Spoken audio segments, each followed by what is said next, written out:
it's not like you have to watch the raw version. You can watch it with Terrifics. You don't have to raw dog it. That's the intro for tonight's episode.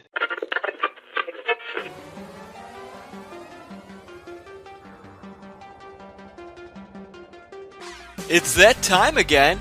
Time for the all-new Culture Cast, which begins right now. Okay, hey, welcome back, everyone. I don't know why I was saying hey, what's going on with me? Hey, you guys! Hey, you guys.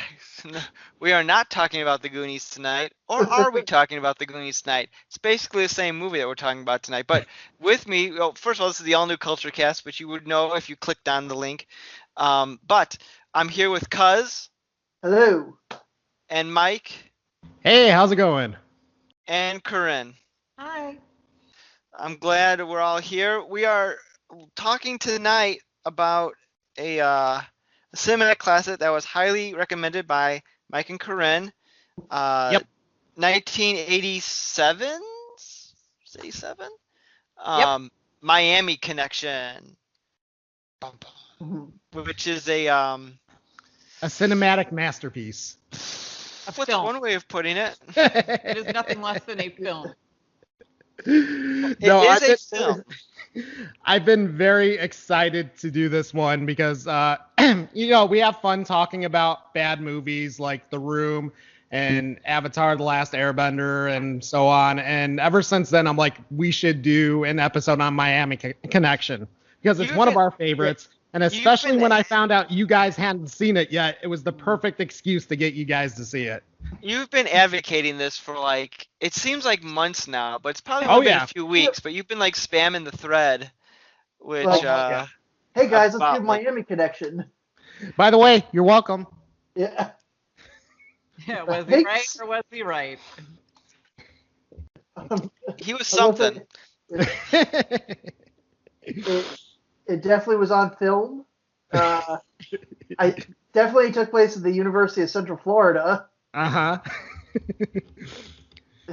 Parts of it did take place somewhere in Miami, but a majority of it was in Florida, it looked like. Orlando? Orlando, yes.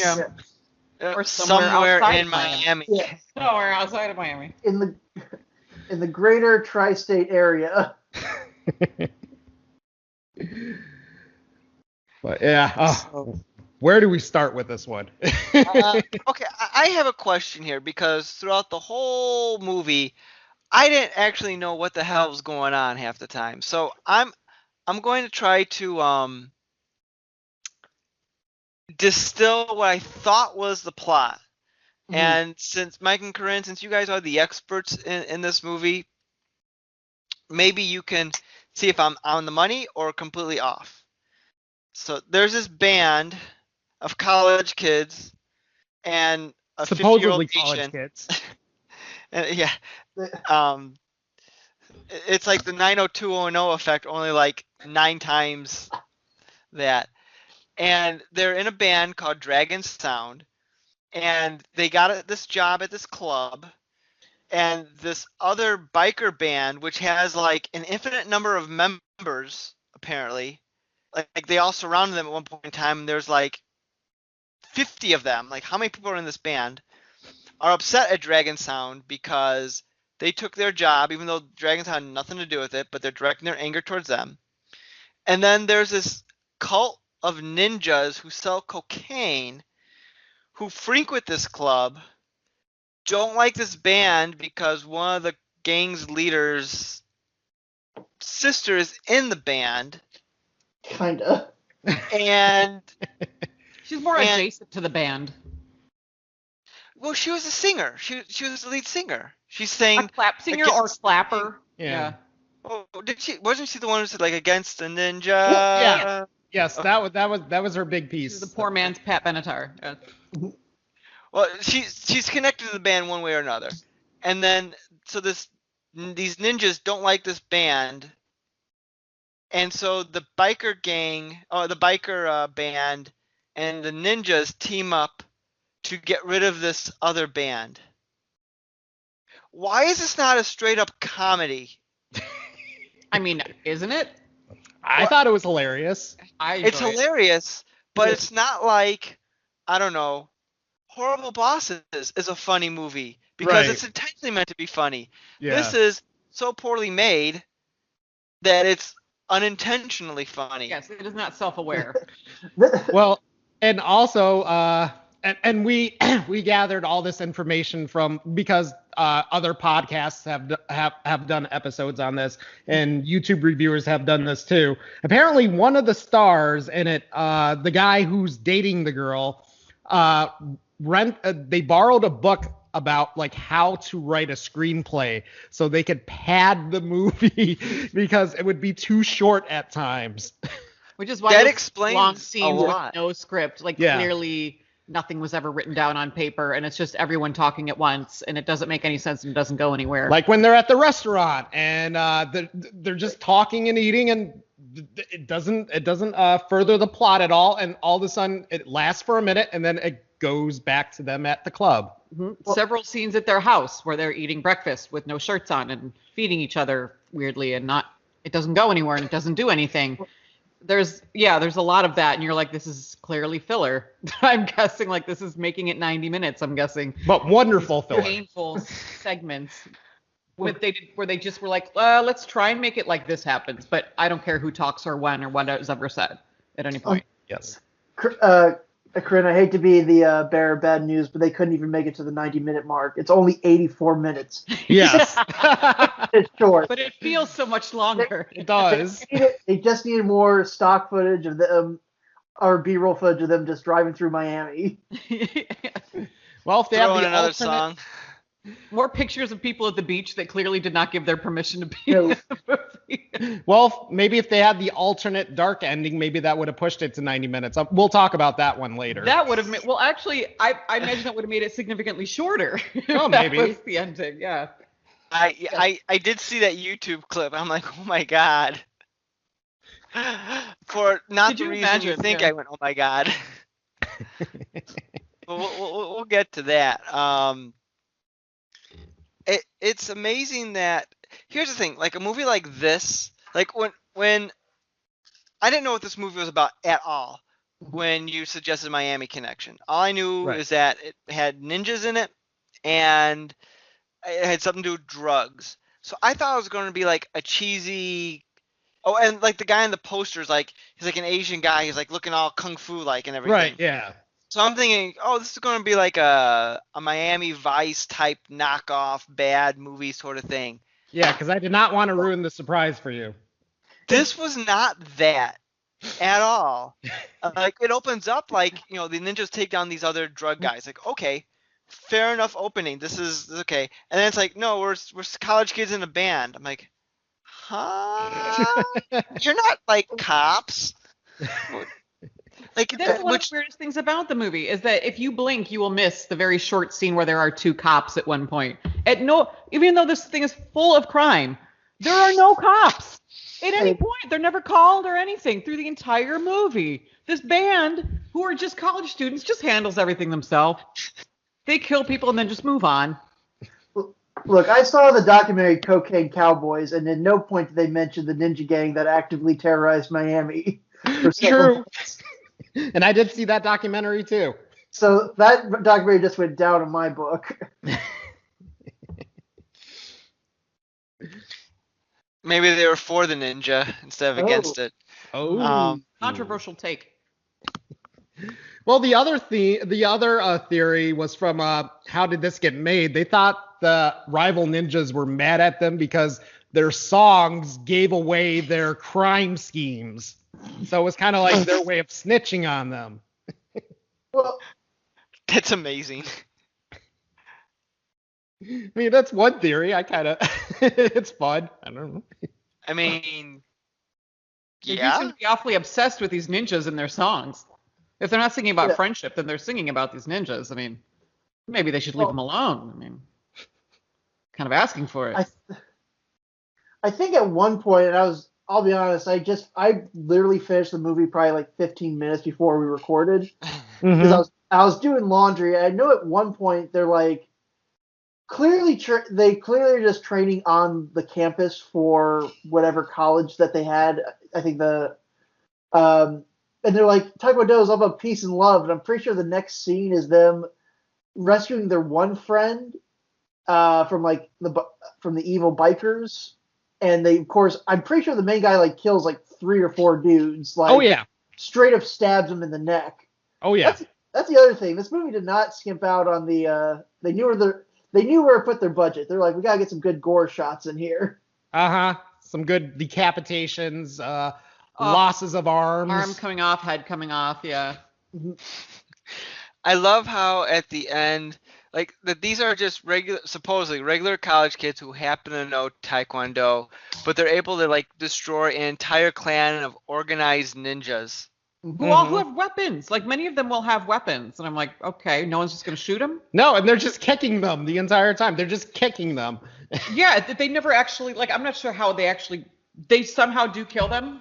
Like you just never see them again, and you assume they're dead. But it's kind of like, well, did they kick them to death? Well, they did get swords at the end. Yeah, that's true. I mean, that one's pretty clear. And yeah, at other points, maybe they just kick them and they fall off things. I don't know. It's yeah, they just they get progressively more violent as the movie goes on. At first, it's just okay, they're having a few fights, and then it goes straight up murder. Like they become like psychopaths and just take down this entire gang because they almost killed Jim. Is it Jim? Jim, yes. Oh my God! Give me the letter! Academy Award nominee the Jim. Best actor in the entire movie. So apparently all of those guys in the band were actually YK Kim's students in his Taekwondo studio. Which explains why they're the worst actors. Because they're not actors. But can kick high. Like that makes sense. They can't play it. You watch them and they're not playing instruments. They're not doing any of that. Or definitely not YK Kim. He's like dancing up with the guitar, something like that. These others can sort of pretend. And I think YK Kim is kind of credited as a second director, and we heard the only scene he's responsible for directing is the very last scene of the movie, like the hospital. The add-on. No, Charles, you weren't here when we did well, not to give away anything in the last scene, but one of my biggest issues I had with that terrible Mario Lopez movie is that Recipe for Seduction. Crass use of gray being added to hair cheaply.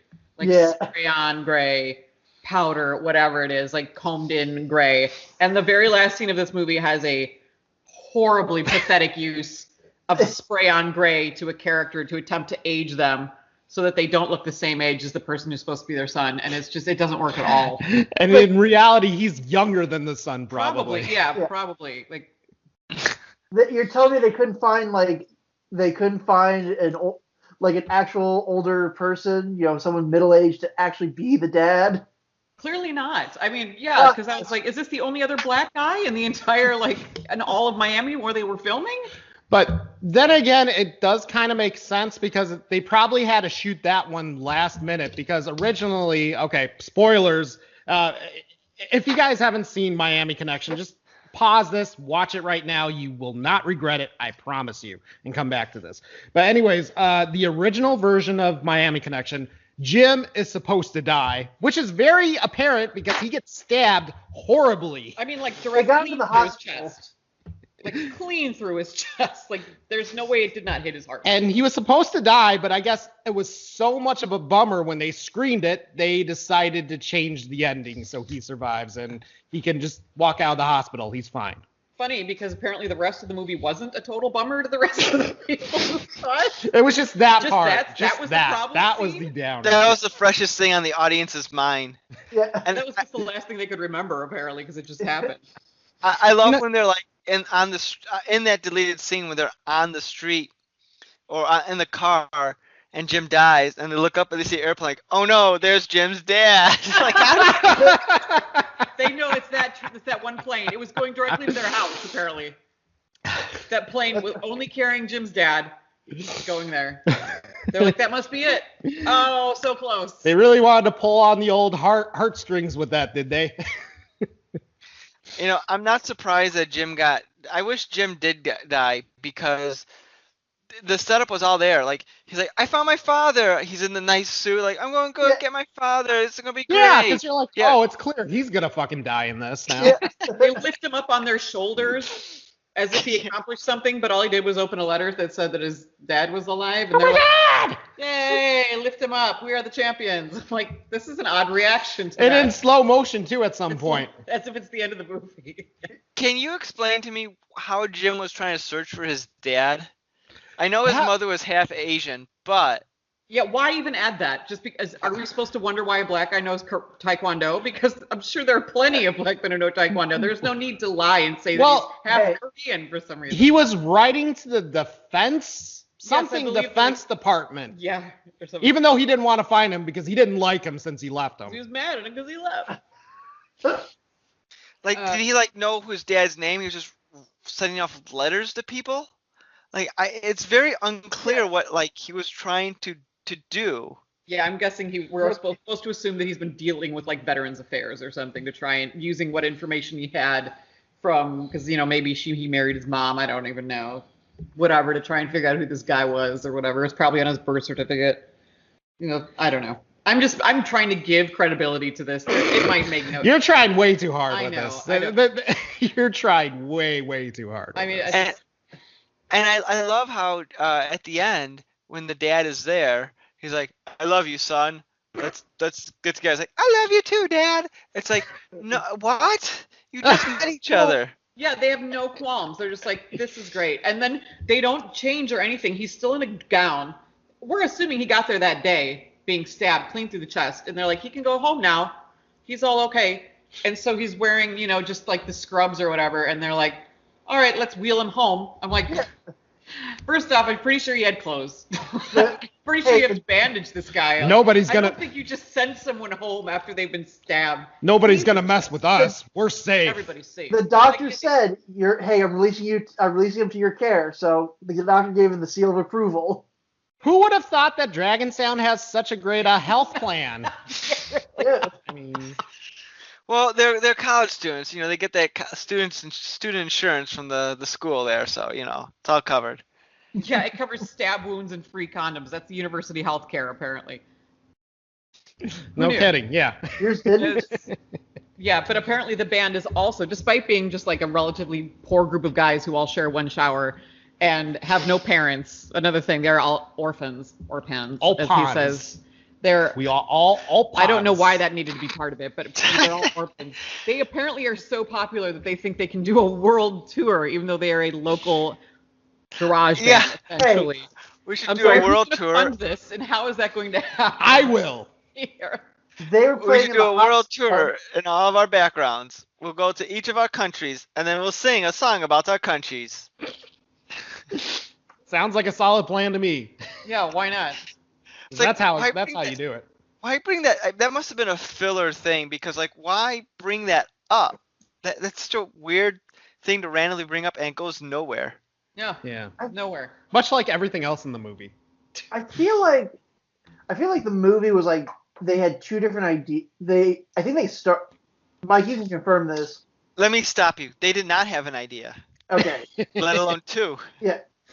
Well, it feels like they started with the whole Warriors, Mad Max gang thing. And Yeah. at some point, they decided to add in the whole.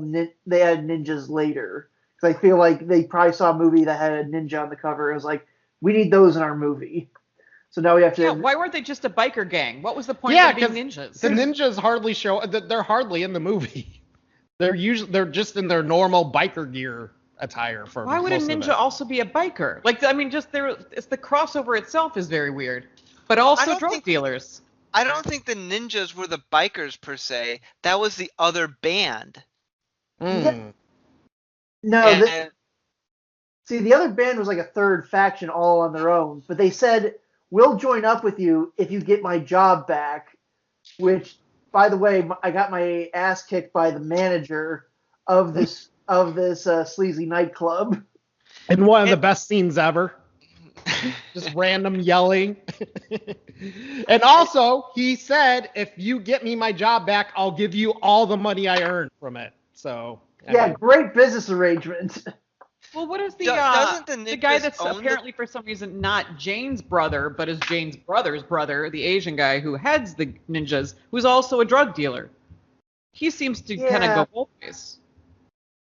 Oh, Oh, God wait, damn it, you're my right. camera. I'm sorry, Corinne. You are correct. I'm getting my people. There is some confused. crossover. They are, because there's a scene where he has that glorious scarf where they're driving on the. Yes. Flowing and just gorgeous. Well, that's a And like this- Yashido. That's his name, Yashido. Mhm. And isn't the song that's going on like I'm a man, or something like? It's Oh, like if you're like it's guys. Tough guy. Hanging with okay, that's it. Guys. It's like overcompensating. And then they go to a bar and they said, "Let's not talk about business." The only timer. Drinking out of plastic Let's just cups. have fun. Naked girls in the bar. Let's not talk about business. Kiss the bartender. Anyway, how's your sex life? Yeah, Exactly. So natural. Yeah. So he is both. That guy Yoshido is both. He's a drug dealer and like the head ninja, the one who wears white when everyone else is wearing black and stuff. That's how you know he's the big boss. Well, that's how you know he's the main guy. Exactly. Yeah, That's it's- what I'm thinking. It's clear that the guy who played the white ninja was not the same guy who played him in the final fight sequence. No. Like Yeah. when I was looking, like, is that guy wearing a mustache? He didn't have a mustache before. What's going on here? I did not even notice that. I could be wrong. It's quick, but That makes sense because towards the end you don't really see his face. He's kind of covered up, so that I could see that. Nick, the only logical conclusion is the fight went on so long he just happened to grow a mustache. Or it was Now- done in post like a month later Yeah. and he From refused how to he- shave. Mm-hmm. It's a Henry Cavill situation. I was all about to over say again. Henry Cavill again. Or like Samurai Cop where he cuts his hair so they make him wear a wig for large parts of the movie when he has to do post-production. That's stuff. another one. We're gonna have to do a full episode on that one too. That's another great one. Samurai Cop's amazing. The lead character has this lovely long hair and clearly at some point cuts it after they filmed it, but they still needed to do some scenes. So it's very obvious when you watch it at what points he's wearing this absurd wig that's huge wig. Looks nothing like his hair, like just a ridiculous large And female he has a wig. baseball cap on top of it. Sometimes, yeah, which just sits well, like way over on top of it because it's such a big, stupid looking wig. It's like, that movie's just great. Yeah, that's another fantastic one. Stay tuned. Yeah, I don't know what happened with Yoshido and how did he get in with these two groups? I don't know. Was he raised a ninja? Was he raised in a guy biker gang? What a complex character. The film's got many levels. I know he's layered. And also, he's a bit insane because one of his henchmen tells The him last everybody. henchman. He tells him everybody's dead, and he just chops his head off and laughs. Because he cannot stand weakness. That's every great ninja master ever. True. I'm disappointed in the screenwriters in this movie because when he's like, I can say everyone's that like dead. a- Yeah, I know. There was a perfect opportunity for like the guy to chop off his head and said, "No, now everyone's dead." I mean, See, that would have been too smart. That's too smart for this. Yeah, really. Do you think True. a clever line belongs in this movie? hey, I mean, I don't know. you're talking about. They wanted everybody to improv, and they did a terrible job of improving. Like, they would say random things. Like, there's one scene where Jane's going in to see her brother, and she asks if they've seen him, and one of the random henchmen guys is like, I ain't seen anybody since 1965. Yeah, this like overweight, never wearing a shirt henchman guy does the worst improv. At one point, he's trying to do breakdancing or something, and they just keep the camera on them for way too long, and you're like, what the fuck is happening? Why am I watching this? And then, yeah, by the way, this is the gym. Her brother's office is in a gym. The bad guy gym, with which no I lights. call it. With no lights. It's always dark in this gym, and people are just working out all the time. That's where his office is. That's where he gets his paperwork done and everything. And she goes and visits him there, and then when she leaves, she runs by the same guy, and he goes, bye-bye. And you're like, can I just say I love how the biker gang is full of like overweight hicks or like needlessly scrawny hicks, and they're somehow able to take on like with some reasonable Like it's a somewhat fighting equally prowess. matched fight. Yeah. Like Yeah, these guys and it's like this no, Taekwondo no. studio. For some reason, that's an even fight. Like, Well, do you think it was meant to be a joke where like the skinny Kid Rock knockoff jumps in front of the guy and he's like, woo, woo, woo. Oh, I can do karate. Was that meant to be a joke, or was that like just something that went horribly, horribly wrong and they kept it in the movie? I think it's the second one. Yeah. I don't know. I'm gonna go with option 3, which is film is not cheap and you have to use every shot that you can. Yeah, I don't think anything made the cutting room floor. I think that was the cleanest floor in all of Miami. A guy like that would really do a douchey dance in front of him. Sure. A guy of his stature. He was in character the whole time, like Dustin Hoffman. And I love, I think in How Did This Get Made, I love how they refer to Jim, the bad guy brother, as the cocaine guy, Ellis, in Die Hard. Hans, booby, because he totally does look like him. Yeah, that's one of the things I wanted to bring up is the fact that I feel like one of the reasons I couldn't keep track is like everybody looks so similar to each other. They really do. Yes, they do. Like it took me a set. Like I had to go to the Wikipedia page for me to realize that the leader of the old school band, the guy who plays the band for the Grandpas, I thought he was Jeff. Right.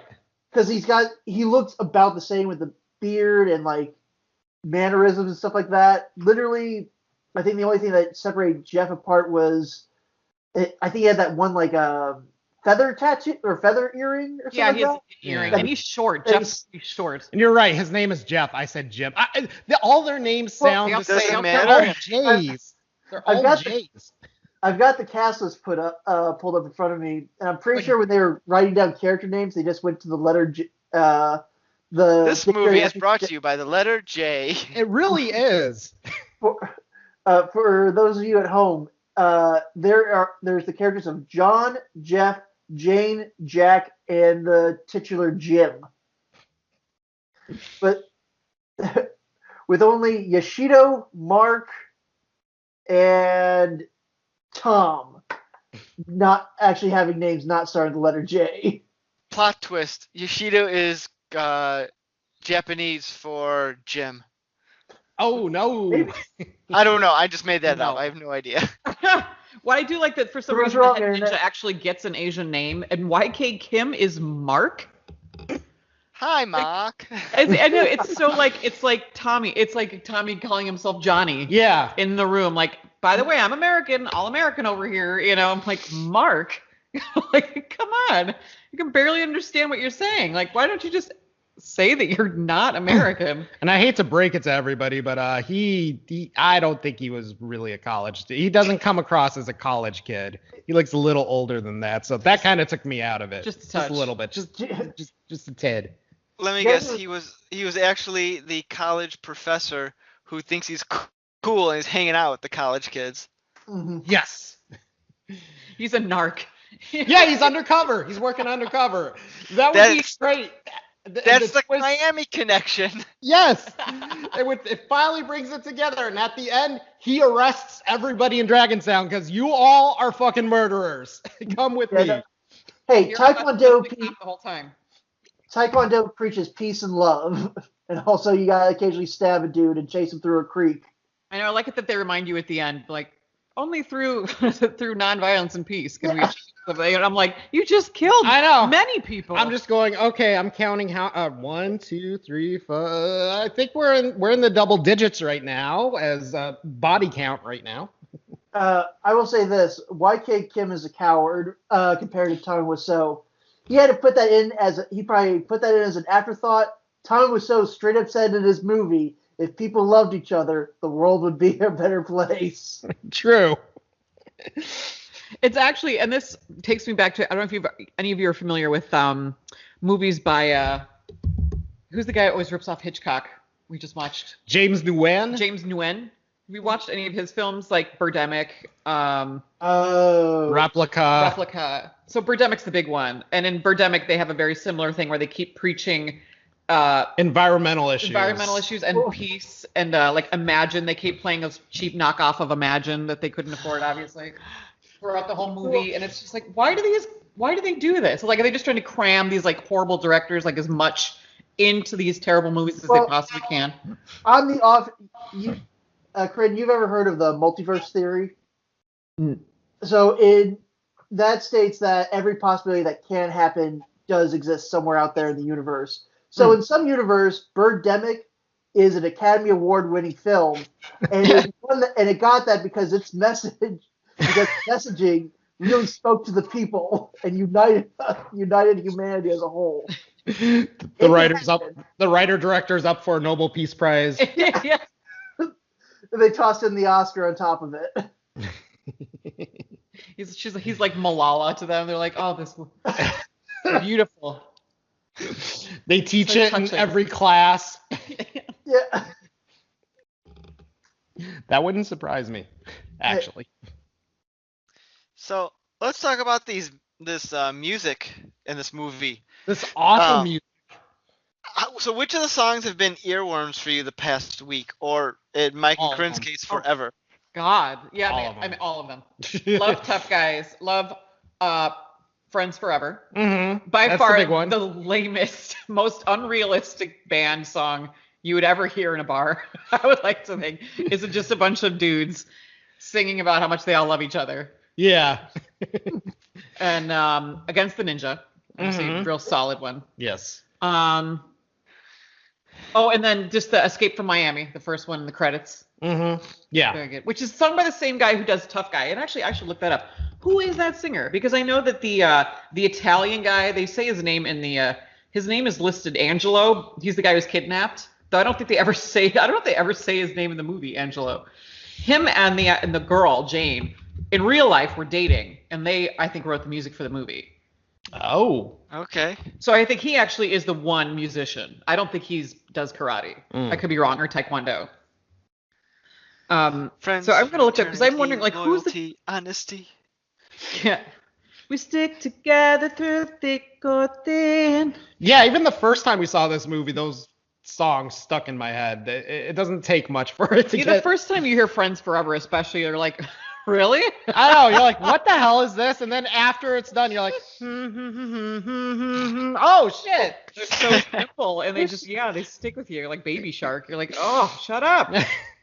There is something to be said about these these really bad sort of B movies that we've kind of covered in the last couple episodes. Right. Where it's like the film itself is what it is, but the soundtracks, man, I could see myself like unironically listening to some of this. The fact that Against the Ninja has not popped up in like a Mortal Kombat game and like as background, no kidding. That was disappointing. That would be an awesome Easter egg. They can't afford the rights. Or just play the friendship song during the actual friendship finishing move. It's a new theme. Okay, so I'd love to see someone. And Against the Ninja are Angelo and Kathy. So I'm sorry, maybe his actual name is Angelo, and maybe his character's name is not Angelo. I should. What is his character's name? If his name doesn't start with a J, I don't know what his name is. Tom. Never mind. His name in the movie is Tom. Tom is the one who is kidnapped, and he and Jane are the actual real couple they were in real life back when they made this movie, and they were the performers and wrote the music for those two songs. It's a totally different band and singer who did like Escape from Miami, and I don't remember a song called I Love You, but apparently that was from there. I'll check it out on Spotify. Must be a B-side. Yeah. I did a deleted long sex scene between all five of them. And they're all naked all the goddamn time. And of course, Jim is screaming, "Give me the letter! Give me the dick!" Oh my god! And by the way, we're not judging. It's just it comes off like that. They're very uncomfortable with each other. They're always naked. Because they're all orphans. I didn't know you had a father. Yeah, all orphans living in what's clearly a trap house. That is a college trap house if I've ever seen one. What is that? What is that trap house? Oh, What does that mean? Did you say trap house? Trap house, yeah. Like kind of like I'm not sure if I'm probably not even the one giving the best definition, but it's like that kind of it's like a house that's really not. A lot of people do a lot of parties, other activities. oh, But just kind of like I've been to several parties here in Columbia that have been at very dumpy locations, but where I've had great times. I can't remember. oh, okay, gotcha. Yeah. So like nobody really lives there per se. It's just a place. No. It looks like that whole place. Like if I could smell the TV, it looks like it probably smell like stale beer and cigarettes. If you put a black light on it, it would be horrifying. The whole thing is low. The whole thing would blow. The foundation is falling apart. Yeah. We actually have the movie on in the background. A guy has a Pink Floyd hat on. Did they get? I wonder if they got a clearance for that. Wonder if they got okay from the band to wear that. If not, YK Kim could lay the smacketh down. That is the one thing I will say unironically. Some of the martial art fighting, like the actual fighting itself, seems legit. Like it doesn't. Right. Like it doesn't. Like it seems like okay, these people know how to throw a punch. It doesn't necessarily make them good actors or No.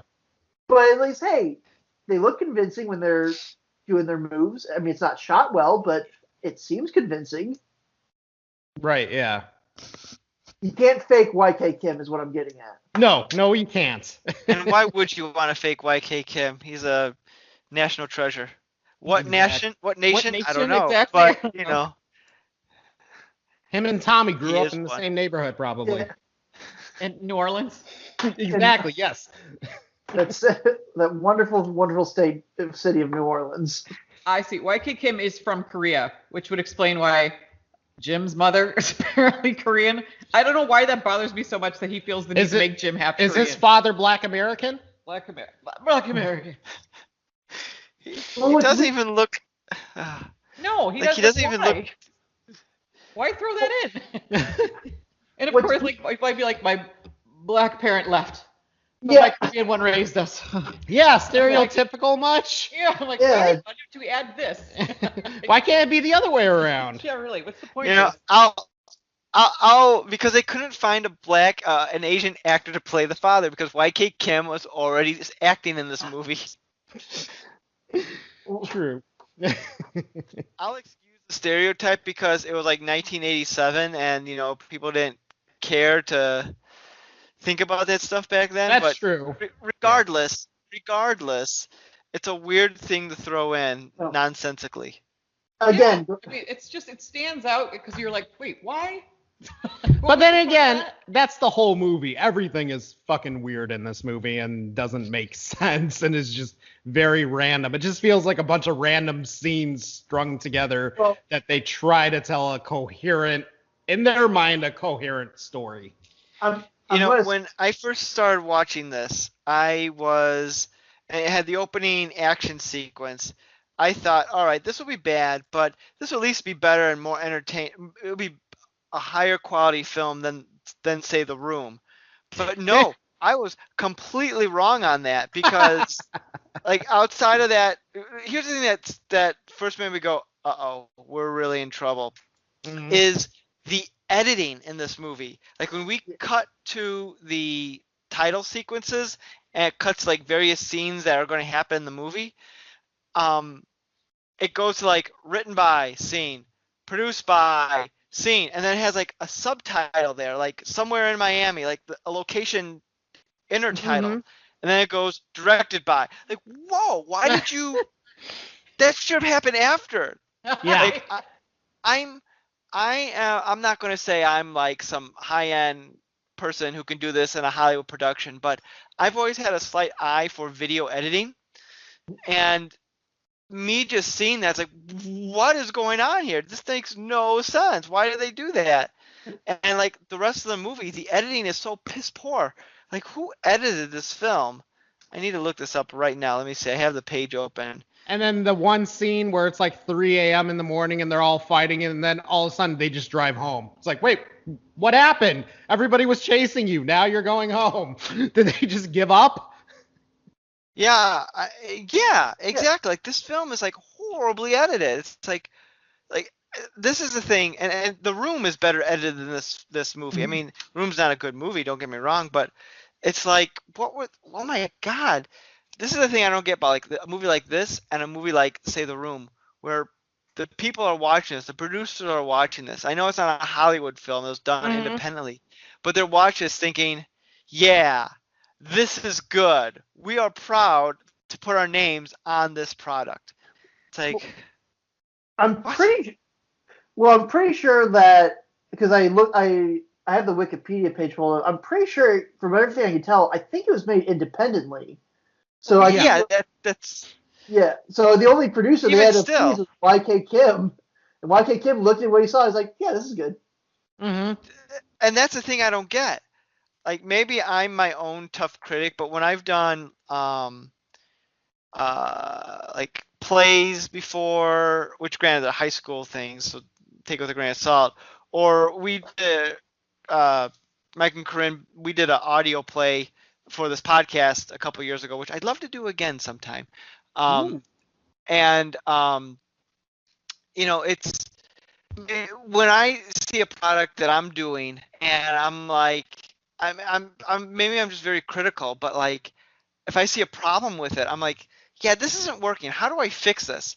Like it's like YK Kim saw this is like, yeah, it's all good. This will be the next Lethal Weapon. It's all good. It's like nothing. No one decided to say to you, hey, this doesn't work. Maybe we just didn't care. I don't know. To quote Ed Wood, haven't you ever heard of the suspension of disbelief? True. Haven't you ever heard of subtitles, YK Kim? Because no one can understand what you're saying. Your accent's way too thick. Way too thick. Someone You don't scare me. You don't scare me at all.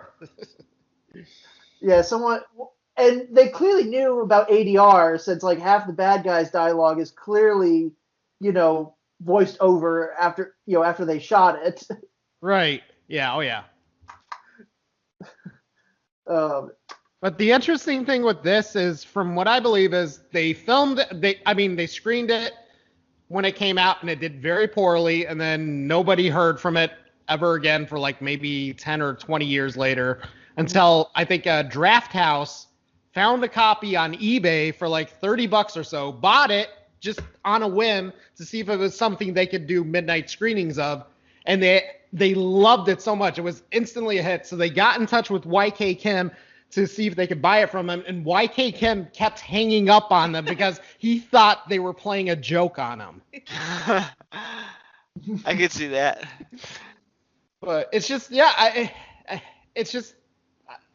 I don't know why this works for me. It just does. I think it's just because it's like what we talked about with The Room.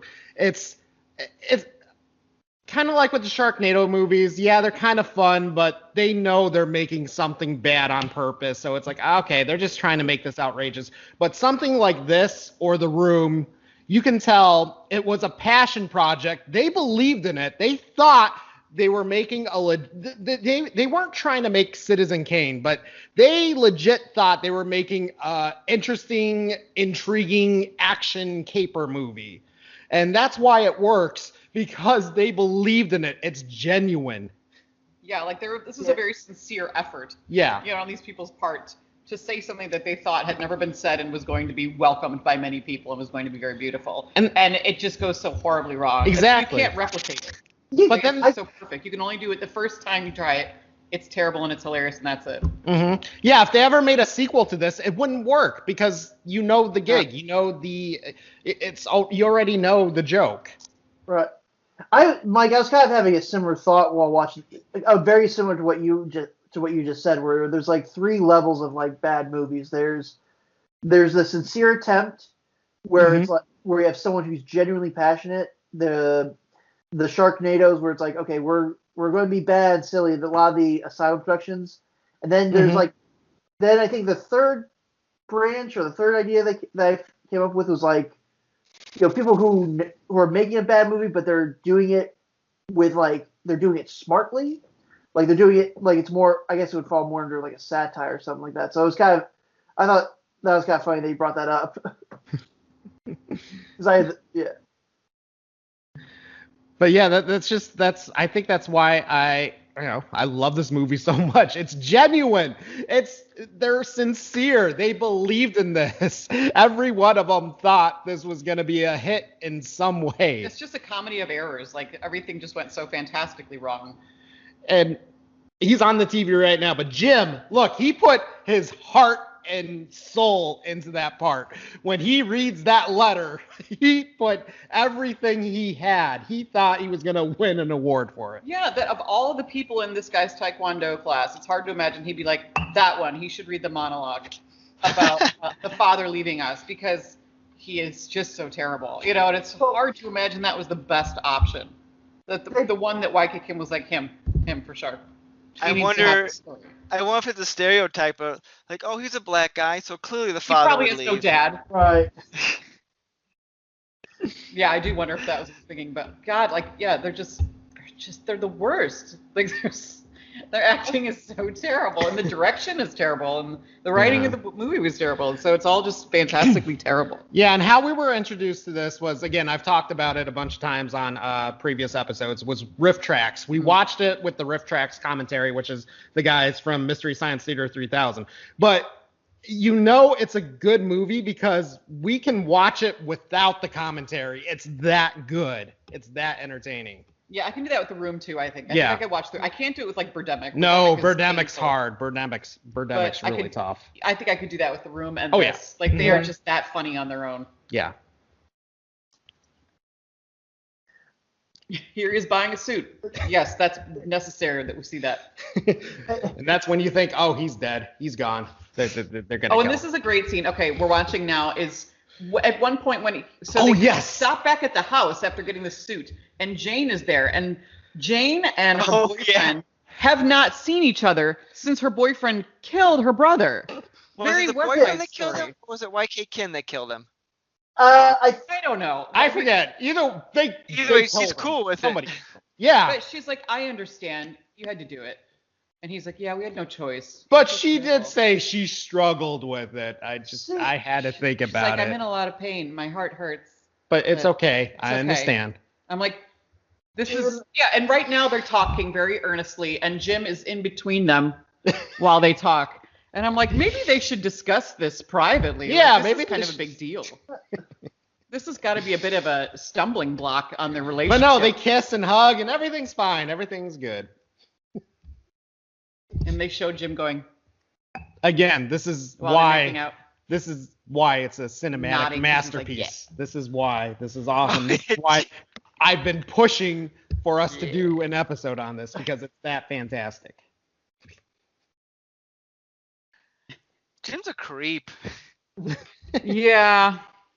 He's just you know what he is? He's like The Room's Denny. Like just a character that doesn't make sense.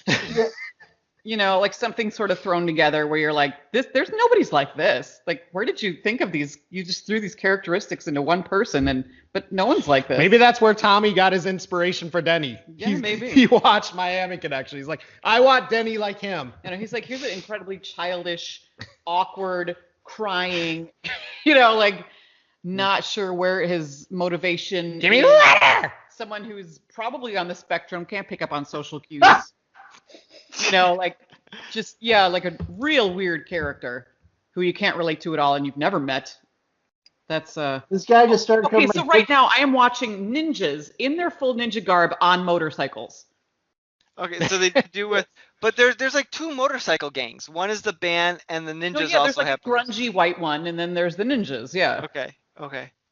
So they must have met at some sort of biker convention, or maybe I don't know. Well, maybe that's how they all got together. Well, the drug dealers hung out at that club. Yeah. Yeah. So, and that's I think where they sold their dope. Why didn't they squeeze like the club owner? You think that would make more sense? Yeah, go after the club owner. Why go after the band? They had nothing Because to the do club with it. owner kicked their ass. They're like, we're going to go after the band. True. So like, okay, if they kill off the band, is the club owner like, well, I'll just go to the band I fired. What the hell? No, they're gonna hire someone else. It makes no sense. Yeah, You you know- think you just get rid of the band? They're going to be like, guess we have to go with the other band in Miami. There are no other bands. Hey, this is the hottest club in South Central Miami. We only employ the best. I mean, they do have pyrotechnics and shit. Like, Yeah. at the end of some of the songs, will be like this huge explosion. I'm like, whoa. And clearly, Dragon Sound is very popular there because if you see the crowd shots, they're like singing along to the songs. Yeah. They know every single lyric, The audience is living for them. and they're clapping. On the 1 and the 3, often. Because every song that Dragon Sound has made is just a banger. It just slaps. That's It all I can is. say. It really is. And yeah, I'm gonna be listening to that all weekend. Well, all week, I should say. The weekend is all. And next all weekend. Yes. Yeah, all this weekend, all next weekend. Just put it on repeat. Just like Okay. with the movie, like when we can't figure out something to watch, we just put Miami Connection on because we know that's our comfort go-to movie. We just put that on. It's the soundtrack of our life. Which is incredibly sad. We should have gotten Dragon Sound to play at our wedding. That would have been awesome. I did. You know, there are songs like, speaking of that, but not really. You know, sometimes when there are songs I've discovered later on, after my wedding, where like, oh, we should have had that song play at my wedding. One of them being the Elmo Slide, which I've listened to way too much because I have 2 toddlers. But Is it a dance or something? it's like, yeah, it's sort of. You can find it on YouTube. It's the Elmo Slide. It's Elmo singing like this slide, and the slide's like the Elmo Slide, the Elmo Slide. Anyway, very catchy. It's an earworm. But yeah, I guess this would be another one, like the Friends one. That'd be great. Absolutely. If you want everyone to leave. I'm like, it's getting too late. Stop drinking all of my booze. well, if you Get want out to, of here. yeah, Go. get Time the to put on squares, Dragon Sound. get the squares out of there. Then the cool people will hang. Yeah, the cool people who know what's going down, they'll stay. They'll hang out and get high. Like, it's the same as turning on house music when you're like, all right, now it's too late. Time to go. Like, Dragon Sound comes on, you're like, oh, no. Too rich for my blood. I'm out of here. They just want to play their music. That's all they want to do, and these fucking ninjas just get in their way and try to ruin their good time. I They feel want to bad do a lot for 'em. more, actually. They want to shower. They want to meet Jim's dad. They want to... I was gonna say, I wish I had known about this when I was in college, because I would have gladly played Dragon Sound on the Walk of Shame radio show.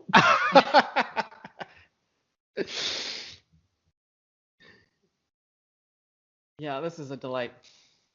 Yeah, we put the movie on in the background, and now we're watching it and just looking up. At I know. I certain keep moments. fading back to it. I'm like, oh. But it actually worked because we would forget about stuff, and then we would see it. It's like, oh yes, we need to talk about this. We need to talk about that. Yeah, like the ridiculously like he puts way too much effort into the scene where it's just the guys hanging around looking at mail and stupid crap like that. But then like, oh, by the way, I killed your brother. That's okay. Anyway, bye. I'm like, that could have been actually a much more time. You could have put a lot more effort into that whole exchange. No, Like, I imagine that no. this is going to be a discussion, at least, if not a breakup. To paraphrase, when you control the mail, you control information. Seinfeld. Yep. No, it's very clear in YK Kim's cinema world. Everybody's either completely good or completely bad. There's no in between. There's no complex person. It's just, oh no, we can kill this person because he's a bad guy, and nobody's gonna get punished for it. That does seem to be a running theme with a lot of these we'll call them auteur directors, where like their character is always like the ultimate paragon of good, nothing bad, never do anything evil, and then Star is Burns, that kind of thing. What'd you say? Sorry, A Star is Burns from The Simpsons. Yeah, it's That's what I always think of when I think of these, like this kind of thing, or Neil Breen in his I Am Here Now. Like, yeah, these movies where they're like, I'm actually playing God, and you're like, my God. You write it, you star in it, you direct it. If you excuse me, my favorite scene's on right now. Boss, they're all dead. Cut the head off. And they take the time on this thing. The head comes off, and they keep this, and blood gushes out. Like, physically moves out. And I'm like, that took some time and money to make that. Was that necessary? That reminds me of in The Office when you finally see Michael Scott's movie that he's been making for years, and there's like a scene where he blows up Toby's head. And it cuts to the intro. He's like, easily the most expensive shot in the movie, but it's very integral. Clearly, he just did it to like blow up Toby. It's like, so that's where all the budget went. Yeah. Can't afford shirts for half of the guys, but by all means, let's make this corpse with blood spurting out of it. It's important that everybody sees that for a solid few seconds. Sure. The one thing I will say, I do want to mention the shirtless guys really fast. So Megan, in the meantime, while I've been watching Miami Connection, Megan earlier today was rewatching the Twilight movies, where all the werewolves have the shirts off. And the moment I saw the Miami Connection guys also had their shirts off, I'm like, did Twilight steal from YK Kim? YK Kim, you ready to make a few phone calls to Stephanie Meyer's office? Just shirtless boys all around, I guess. Just everywhere. We still have a much better love story here in Miami Connection, unfortunately, than in Twilight. So. That's true. Hey, Jane just wanted Jack. Was it Jack? Does it matter? No, it's John. Sorry, it's John. John, yeah. Or as they call him in How Did This Get Made? Giant Michael Phelps. He does look like a big Michael Phelps, yeah. He really does. He's reminding me of someone else. I can't remember who. I don't know. I forgot to write it down, but that's a good one. Yeah, they said it, and I can't get that out of my head. That's who he looks like to me. Yeah, you know what, Charles? You're right. We're watching the scene. This does not. He's in costume. This does not look like the head ninja guy. Is that supposed to be Yoshido? Yeah. And yeah, he's completely wrapped. Maybe they couldn't get him for the night. Maybe they couldn't get him. Yeah, because this guy looks white. Yeah. Here's the irony. The one guy they had to play a ninja could not actually do ninjutsu. That's why he died. If they got Yoshido, he probably would have won. Yeah. Mm-hmm. What do you know about all those modern day ninja clans just, set up in the middle of major cities? I've seen Ninja Turtles. I mean, if it weren't for the drug thing, I would have to be like, how are these guys making money? Exactly. What sustains ninjas? And now they're showing the montage because they killed the head ninja guy. They're just all like screaming and yelling in slow-mo, like, oh, who wants a fucking piece of me, motherfucker? Like dripping wet blood all over them. Like, I know the one guy, like, the white dude is like chasing the one ninja down like Jason Voorhees, like a creek. And then when he stabs him, he looks like he's having an orgasm. It's like, oh my God, you're a fucking homicidal maniac now. Congratulations. That is the one thing that's weird. Like, the one thing? Yeah, one of the many things is like we see a lot of these movies where they're clearly passion projects of like I'm the producer, writer, director. I want to make myself look the best. Why is it like half of his action sequences are shared with the white dude? Like he funded the movie himself, so this is clearly a conscious choice. Like why split your spotlight with someone else? Come on, I think they said the budget was like $1 million. If I'm spending $1 million on my own vanity project, I am going to be in every single shot of that movie. And also, let's not dance around this. You're disappointed that he's the only one in the movie that isn't shirtless. Everybody else is except for him. It's too immaculate. He had to shield everyone's eyes. He didn't want to show off. He knew there would be competition. He was trying to be humble. He was the Carrie Bradshaw of Sex and the City. He's like, I will be the one that doesn't show my tits. Everyone else will have to, but not me. He didn't want to make his students feel bad. Exactly. Like, this is what a man's really supposed to look like. Oh God, do you think the gym that they? So I know he was a Taekwondo instructor. Do you think that gym they film is the actual gym he works out of? Probably is. That would not surprise me. Because I know at least what they try to make seem as like the ninja compound. I'm almost positive that's got to be like a state park or something. Mm-hmm. Like it looks like the Everglades or something. They're just like, I'm sure in the background there's like a family with 4 small children, being like, "Mommy, can we go past the ninja guys?" No, they're filming an important movie here. There's like a teenage couple making out in a car somewhere.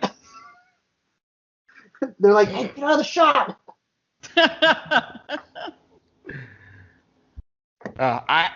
I'm just so happy right now. I've been wanting to do an episode on this forever, and now I hope you guys understand why I've been pushing for us to talk about this movie, because it's just wonderful. I will say this: I am going to have to watch the riff track version because I want to have the most pure experience possible. So I did Right, watch Yep. it. Same here. Sans commentary, but I'm going to be very interested to actually see the I riff. think you'll like it. It's very funny. It's really good with their commentary, yeah. In fact, while we started the movie before we started doing the episode tonight, and we've seen the riff tracks version so many times. We're watching the one without the commentary track, and I'm already rehearsing the lines from the riff tracks version because we've seen it so many times. So it's kind of like I keep hating to make up the connection, but it's the closest thing I can think of. It's kind of like when you watch scenes from The Room, you kind of do all the stuff that if you're in like a live showing, like. Oh, absolutely, yes. You just rehearse the same things over and over again. Yes, absolutely. Oh, there's one funny thing we'd noticed when we listened to it that we'd never noticed until we watched How Did This Get Made the other day. Mm-hmm. Their watching of Miami Connection is that when the band that had been fired confronts the ninjas and asks for their help, or the drug lords and asks their help to get rid of Dragon Sound, they say, "Help us get rid of this band so we can get our job back, and you will get all of our earnings." Exactly. All of them. Yes. What kind of deal is that? Why would they even want this job if they're not going to make anything back? It's the classic. It's the perfect screenwriting of YK Kim. That's how I explain it. Like, well, that doesn't make sense. Why wouldn't they just go somewhere else if they'd rather work there and not make any money? Because they're ninjas. The work is the reward itself. Yeah, they have such high ethics. I'm pretty sure the band blends into like Jeff's gang. Like they have. I think the last time we see them, the only reason I knew it was them because they still had the bandages on. The bandages, which they took their shirts off to blend in. Mm-hmm.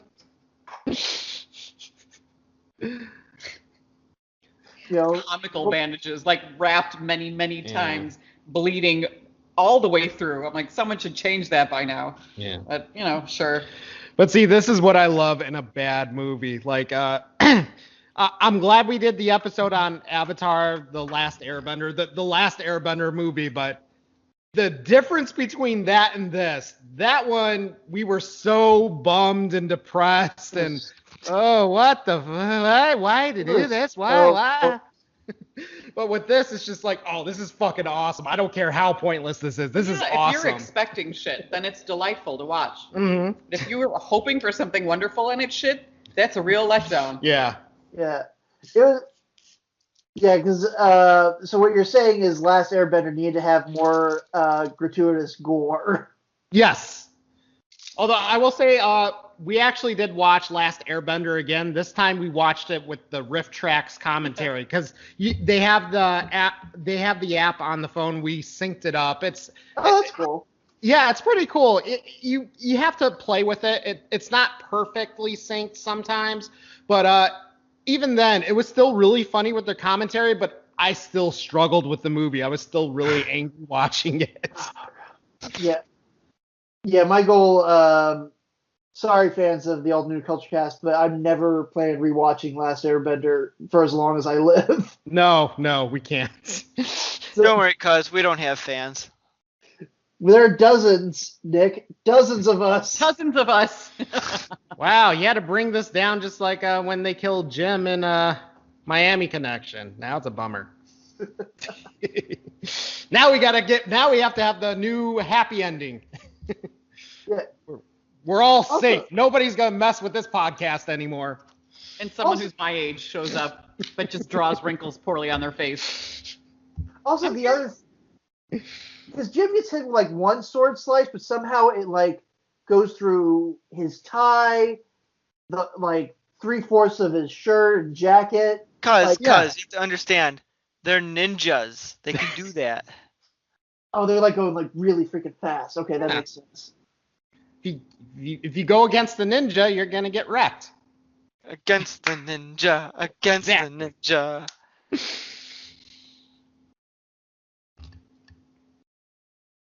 But I am so happy you guys watch this. We're so happy you guys watch this. It's like, this is why I wanted to do this episode. You know, a lot of people have already talked about it, but just this was our excuse to introduce this classic to new people, and it's just awesome. We like to poison the waters with Exactly. our terrible ideas. Next up, Samurai Cop, and then Samurai after Cop. that, Deadly Prey. Nick, I'd like to tender my resignation.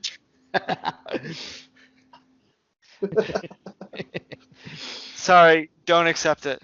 Oh, poop. But I think that's all we had to say So about is that this movie. your like favorite bad movie ever then? Yes, absolutely. For me, it is. As much as I love The Room, I like this a little better just because I feel like this I can just put on whenever.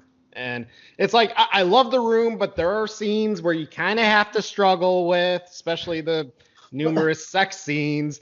But with this, I'm fascinated. Even the fucking useless, oh, we're at a restaurant, and this doesn't push the plot forward at all. I'm still fascinated. I'm sitting there going, this is wonderful.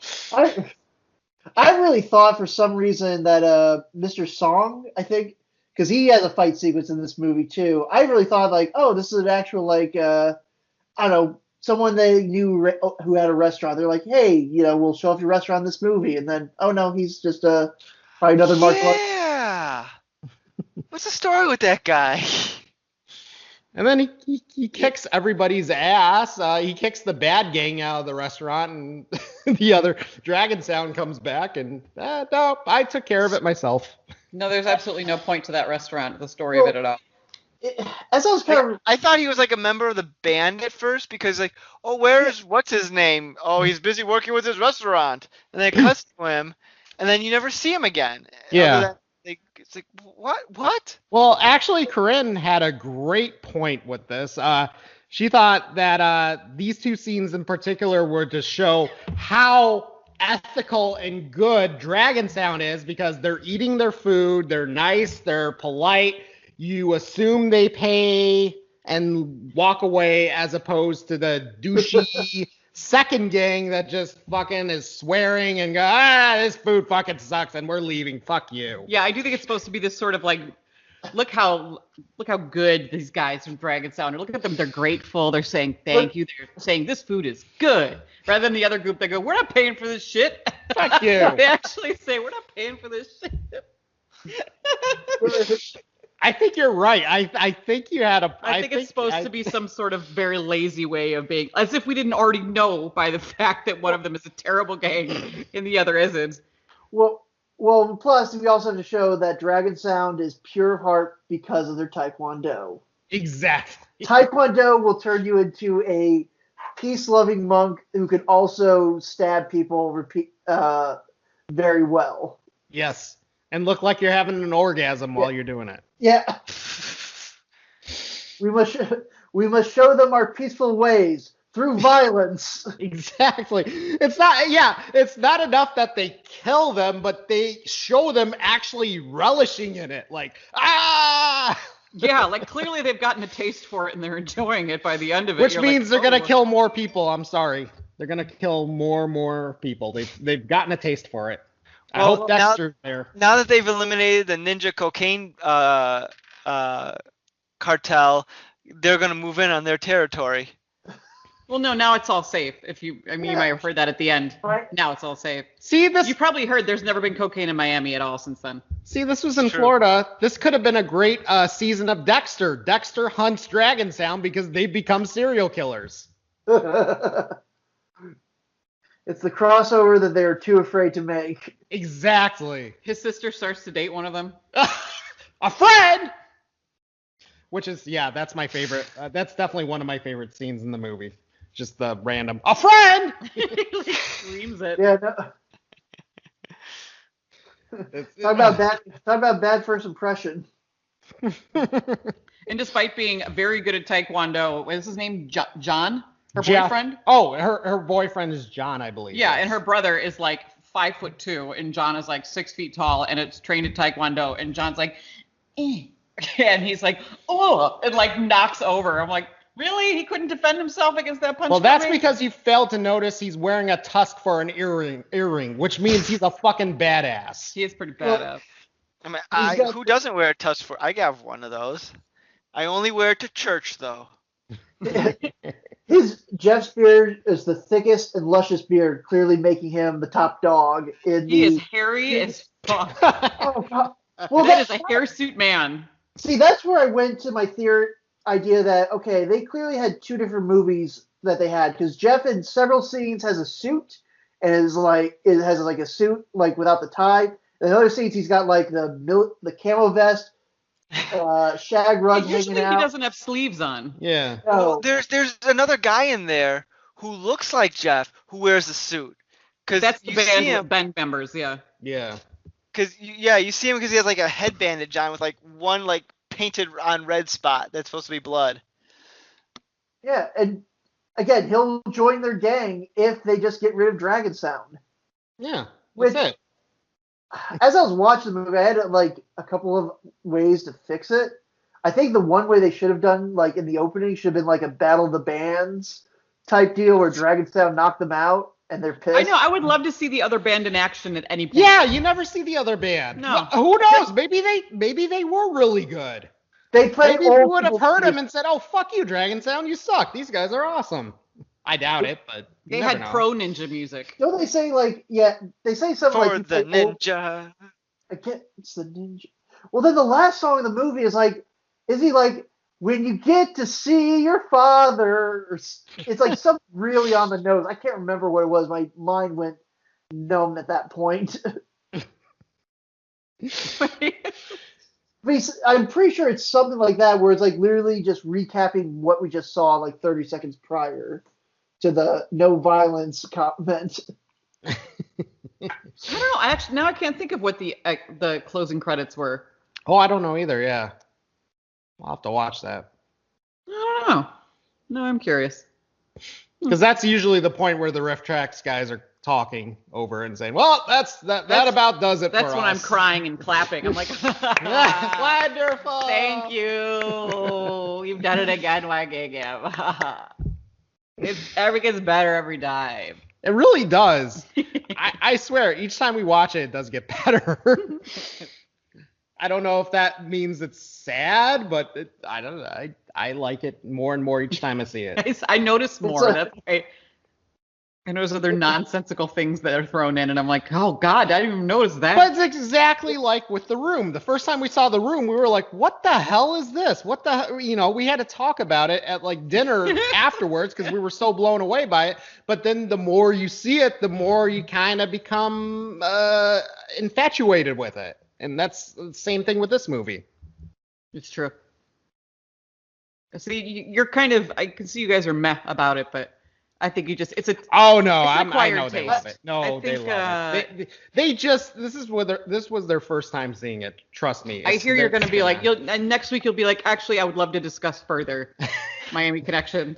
Another episode, part 2, please. It's gonna be movie night. You're gonna have a hard time figuring out what to watch, and you're gonna be like, against the ninja, motherfucker. What the hell? Well, I know that the Friend song is going to be stuck in my head for like ever. Yeah. I will never get rid of that song. Whenever I get a new phone, if I have a choice to get a ringtone, that's going to be my ringtone. Oh hell yeah. Friends forever. That's a great idea. You got a friend in me. And now the rest of the podcast is just Corinne singing. Just me serenading everybody with dragon sound. You should have been the lead singer, not Jane. Yeah, no kidding. I forgot she was in the band because she is literally only in like a couple of the song sequences and then she's gone. Like whenever the rest of the band's hanging out, I was like, where's Jane at? What? Yeah. Yeah, like why isn't she in the car with them when they leave the club late at night? Yeah, it is Just kind of gone. weird. How does she She had her not own, stuck with them? she had her Yeah. own car. Yeah, because when you first see her, you just think, oh, is she just a random groupie or something? Or, okay, I guess she's the guy's boyfriend. She's the guy's girlfriend. But then all of a sudden she's singing, and it's like, oh, wait, no, she's part of the band. What the hell? Okay. And then... The only thing, I was looking at the cast list one more time. The only person I don't know if I just was like zoned out for a moment or whatnot, but they list it's a very small cast despite it being, despite there seeming being like 1 million people in this movie. There's like one role of some woman named Trisha Petite as Goddess, which according to Wikipedia is described as the dancer / groupie of Dragon Sound, which did I miss something? Like there's like 10 people actually credited for like roles. I don't even remember that. No, absolutely not. Unless that's a cutscene or somebody. Yeah, that has to be. Happened to be in the club and just inserted themselves in the IMDb page. Like I was there, or something. We've seen it enough times. I'd like to think we would have noticed. There is definitely only one woman in this movie, and that's Jane.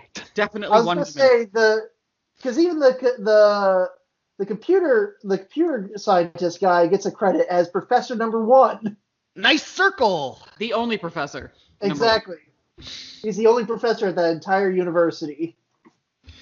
Which they won 4th place for, which is awesome. So let's hear it. Round of applause. Woo! Nice circle. Nice circle. Well, yeah, I'm trying to think. I don't know. Did we exhaust everything to talk about Miami Connection for now? I think so. I think so. I think we talked about everything we wanted to. I mean, you could talk about this movie for hours, but I think we hit the major points. The main thing is, if you haven't seen it, please see it. You won't regret it. I think we sliced all the major arteries with our sword. Yes. Oh my God! Give me the ladder!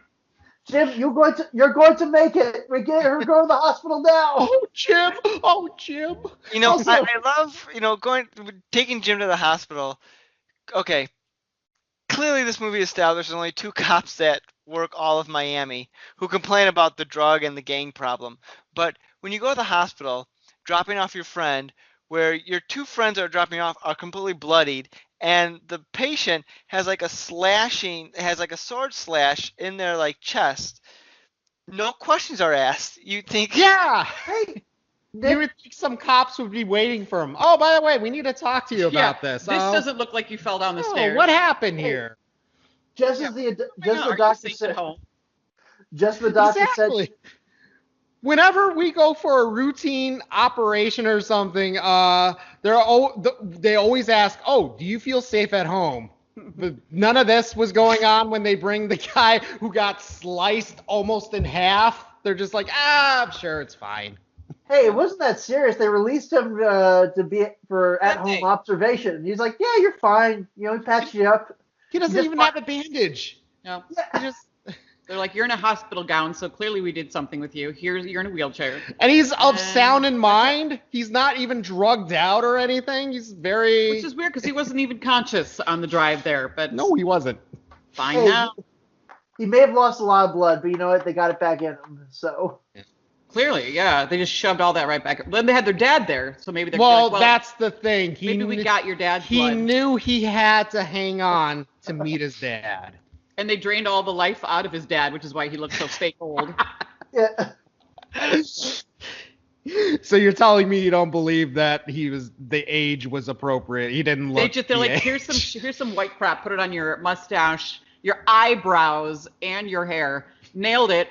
suddenly you're a 60-year-old man. Well So done. you're basically saying he could just step outside right now Yeah. with the snow and then come back Just and it would take a look bunch the of exact flour, same. rub it all over yourself.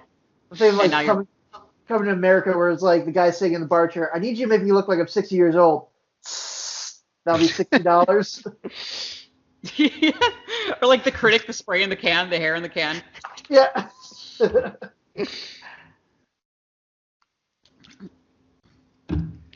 Yeah, I think that's all we have to say. It's like I said, it's a fun movie to see. It's terrible, but in the best amazing way. It's terrible. Yeah.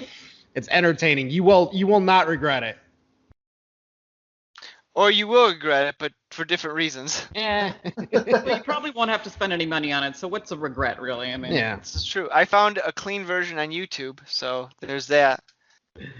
But no, thanks. I appreciate you guys checking this out and doing a show on this, doing an episode on this. Oh, yes. Thank you, made our day.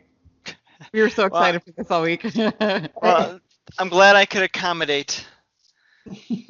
Hey, we just need content. So you had an idea, and I followed through. It was a great idea. I know. I'm still waiting to hear how grateful you guys are that we brought this to your attention and This masterpiece. that you've been wizened by it. I mean, how has your life changed? That's what I want to know. How has your life changed in the last week? How are you a different man now? Now Well, that you know the works of YK Kim. Now that we've opened your eyes to this, like, how is your life different? I'm gonna have to do some soul searching after tonight's episode. Really think about what I just saw.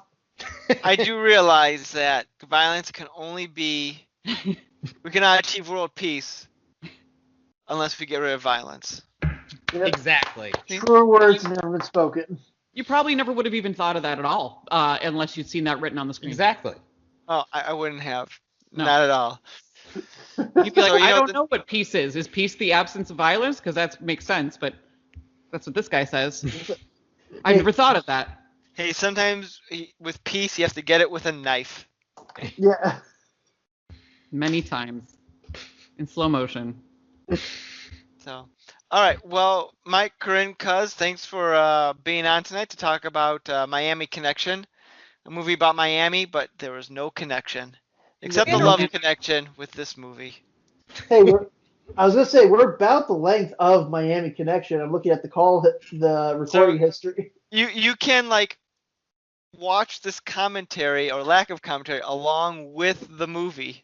Sync it up like Dark Side of the Moon and Wizard of Oz. There you go. Exactly. Perfect. I love it. I love everything about this. So, all right, folks, this has been the All New Culture Cast. Thank you. And next week, join us for when we talk about 2008's Twilight. Have a good day.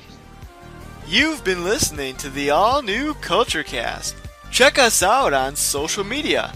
Drop us an email at nick.culturecast@gmail.com. We can't promise we'll read it. Theme music by Dana Vodovaz. Check out his work on YouTube with Vodovaz Music Productions. This has been the all-new Culture Cast, a saltwater production. Original material copyright 2021. Thanks for listening. Against the ninja. Corinne, you should just sing like the whole song right now. We'll put it in like after the credits. Let's add a 20-minute tag of a terrible, never-ending version of one of the songs.